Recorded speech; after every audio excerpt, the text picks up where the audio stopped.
সবকিছুতে বাংলাদেশের টেস্ট চাই। হ্যালো বন্ধুরা, সবাই কেমন আছো? আশা করি সবাই খুব ভালো আছো। আমার কেন জানি সবকিছুতে বাংলাদেশের রান্নার টেস্ট না হলে আমার কোনো কিছু খেতেই ভালো লাগে না। আর সেটা ভেবেই এইটা হচ্ছে লবস্টার।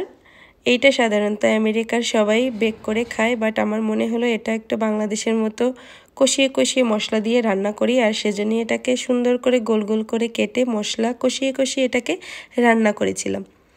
এটা খেতেই খুবই ভালো হয়েছিল, একদম মাংসের মতো মনে হচ্ছিল যে আমরা একটা ডিফারেন্ট কিছু একটা খাচ্ছি আর সেটাতে বাংলাদেশের টেস্ট আছে। তো তোমরা যদি এটাকে এভাবে রান্না করে খেতে চাও, খেতে পারো, খুবই ভালো লাগে আমি বলছি। তো তোমরা ট্রাই করে দেখতে পারো। আর যে যেখান থেকে ভিডিওটা দেখছে সবাইকে থ্যাংক ইউ ভিডিওটা দেখার জন্য। সবাই ভালো থাকবে, সুস্থ থাকবে এই প্রার্থনা করি। আবার দেখা হবে নেক্সট কোনো ভিডিওতে। Bye bye.